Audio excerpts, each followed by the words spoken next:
Okay, guys, I hear you. Don't worry, we're gonna get there. Hey everyone, Tara here, and today we are going to finally react to the entire track of Father Gascoigne. I tried to figure out how to say his name this time.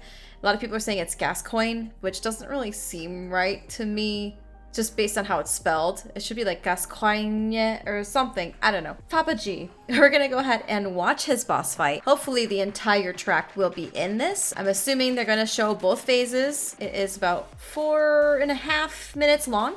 So we will just watch it together. I will react and yeah, just give you my thoughts. Before we get to watching Father G's boss fight, let's go ahead and just kind of set the scene a little bit with a comment that was made on my part 2 video of basically phase 1 of Papa G. So let's just go ahead and prepare ourselves for the actual boss fight video. So Argyle R04D commented, Gascoigne is a very sad story.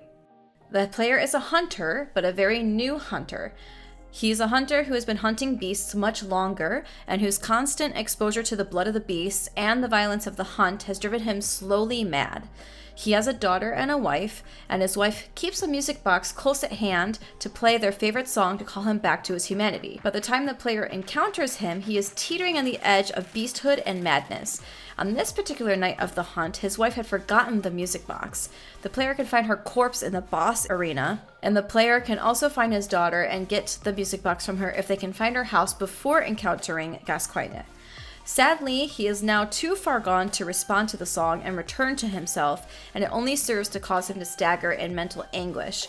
If you play the music to him too many times, he will go into a frenzy. It's an amazing piece of mechanical storytelling. The father in Father Gascoigne might be mistaken for a rank in the healing church which he works for, but the game makes it explicit that no such rank exists, and one can infer the game refers to him as Father Gascoigne because he is a literal father. Wow, okay, well, let's go ahead and get right into it then.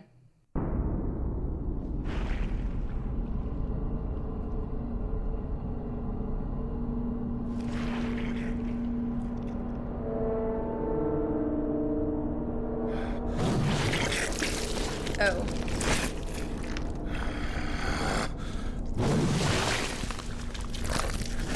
Okay, we're just beheading beasts, I think. I mean, I think he's also a hunter, right? So... Oh.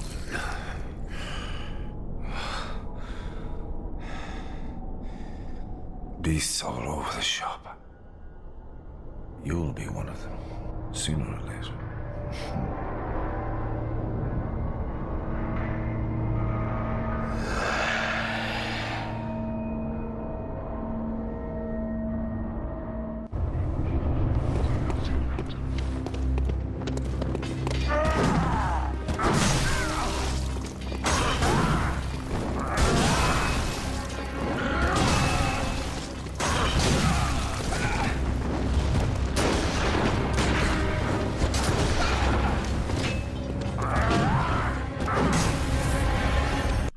Already he sounds a little bit more like an animal or beast than a human, like just in his voice. I can hear the grunting. It sounds less humane than I would think for just a regular hunter, and that probably also kind of foreshadows into what's going to happen later on.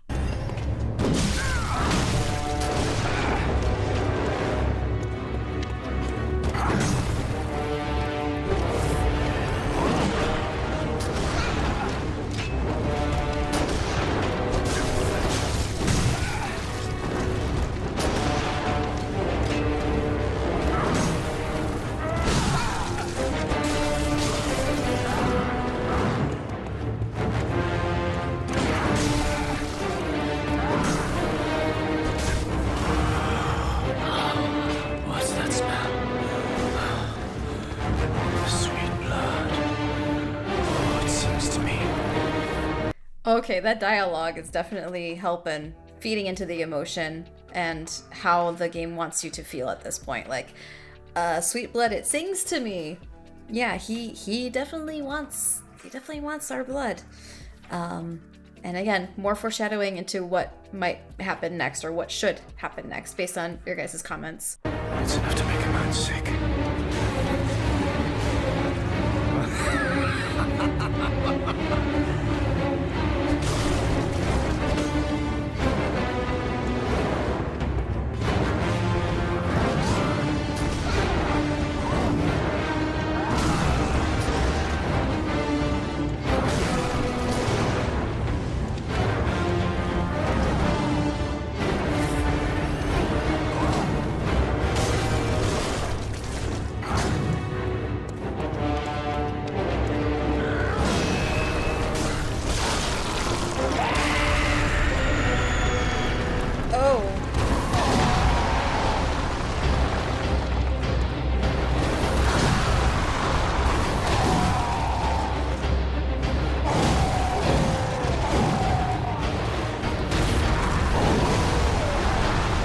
Okay, so it feels like the tempo increased, so that also makes it feel like your heart is beating faster. Adrenaline is pumping, for sure. I like the string movement as well. It's kind of building more and more now that he is transformed into what looks like a werewolf. Interesting, very interesting. I'm liking the second phase, for sure, the music. I might want to listen to it standalone after. That transition is really, really cool between the first phase and second phase with the music. You can definitely hear the differences and how it is transitioning and changing to better reflect who Father G is at that moment. Let's keep listening.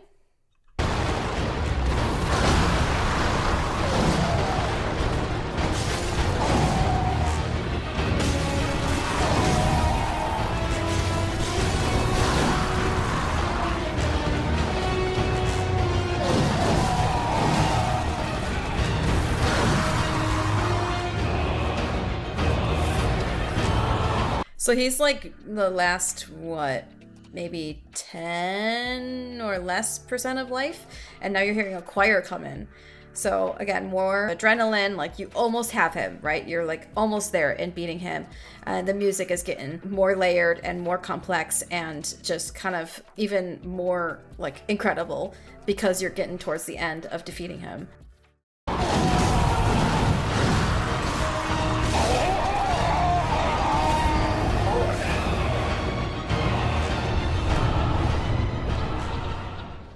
Huh. Said prey slaughtered.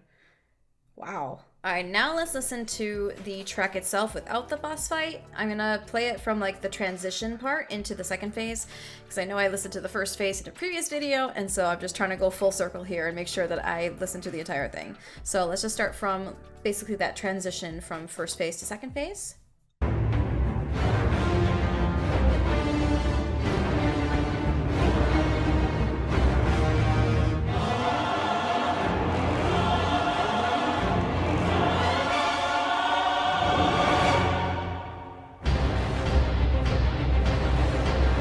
So that transition again is like when he's turning into the werewolf. I'm assuming you got the choir going. Really, really cool transition into the next phase. And I believe the tempo for the second phase is a little bit faster. Hard to tell without a metronome, but I believe the second phase is a little bit higher in terms of the BPM. And the strings are definitely sounding more frantic as well. So let's keep listening.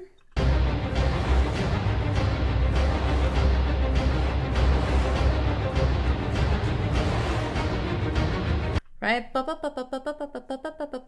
And then it modulates and goes up another step, right? Into a little bit higher. So now it feels like the adrenaline is pumping more, right? You're getting a little bit more frantic, trying to defeat him. Maybe his life is whittling down more and more. And that's also why there's a little bit of a modulation and transition to a little bit of a higher key at the moment.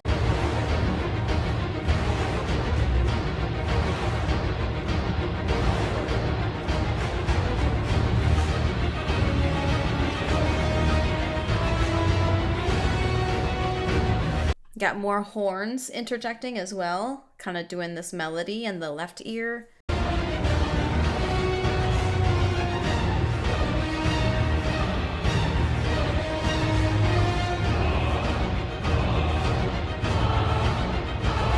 Yeah, so the choir is coming in now, and that's when he seems to be close to the end of his life, right? So maybe he's getting even more frenzied and having this mentality of do or die, right? Like you were really close to beating him, so he's gonna try even harder to try to kill you.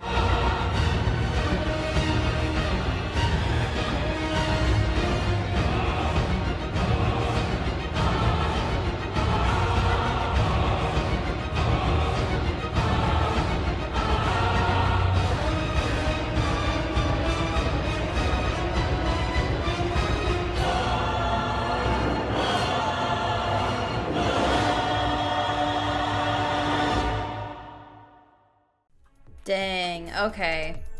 So I was hearing some, like, I'm not sure how many bars it was, but there was a loop happening. And so I'm very curious to know how the developers and the composers actually scored this track. And kind of just the other boss themes in general, because it has to keep looping until you reach a certain point in the enemy's health, right? So I'm very curious to know if they just kind of exported segments and just looped it until you hit the point and then it moved on to the next section. Very, very interested to know how they did that. I also am in game development. I am a quality assurance analyst, but I am really wanting to get into audio, and this kind of stuff really intrigues me. Obviously, if I know how they do it, then that might actually help me implementing my own stuff in terms of music and audio in video games as well. So very much parallel to what's happening in the boss fight itself, which again, I really appreciate. And I think that they did a phenomenal job in scoring along to that and making sure that they match and are like kind of one whole just experience, if you will. I'm going back to this video just to like see if I can find the wife, the corpse of the wife while they're fighting.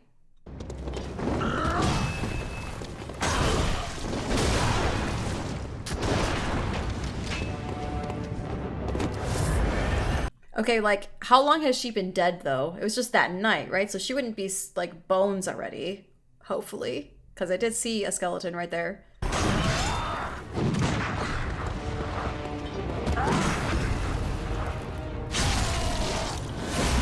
Dang.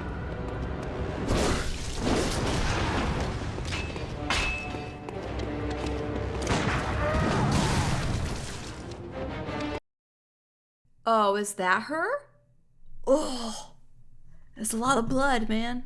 I can't tell. It's pants, though. Would she be wearing pants? Probably not, right? Oh god, there's a lot of bodies. I just saw another one on the left side a little bit. That does not look like a woman. Oh god. He was feasting tonight, wasn't he?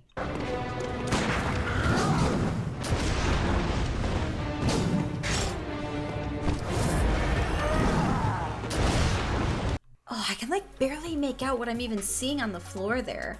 Are there two bodies? I see something here that could be like a dress or skirt or something, and then this one's wearing pants.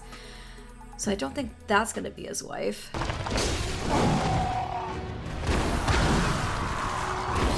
I'm just trying to find the body, dude.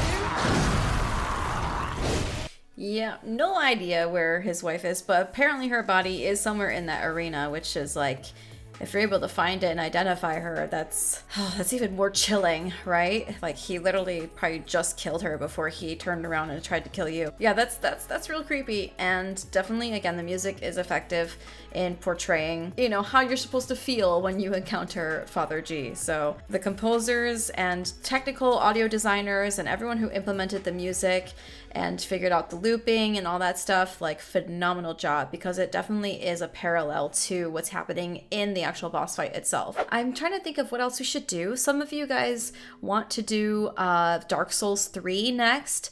And some other people want me to do a couple more Bloodborne tracks before moving on. So I guess let me know what you prefer, if I should do a couple more Bloodborne tracks, or if maybe I can intersperse a couple, do some Dark Souls 3, do more Bloodborne, before we can move on completely to some of the other FromSoft games, and maybe some other games as well, like Sonic, Final Fantasy series, things like that. So yeah, let me know your thoughts, and thank you again so much for watching this video. I hope you enjoyed it. Make sure to like and subscribe and all that good stuff, because it does help me out a lot. And if you missed any of my other Bloodborne videos, feel free to click up here somewhere. I will have the playlist Bloodborne reaction videos in here, and you can kind of catch up on any of the videos that you might have missed. I will see you again in another video. Bye!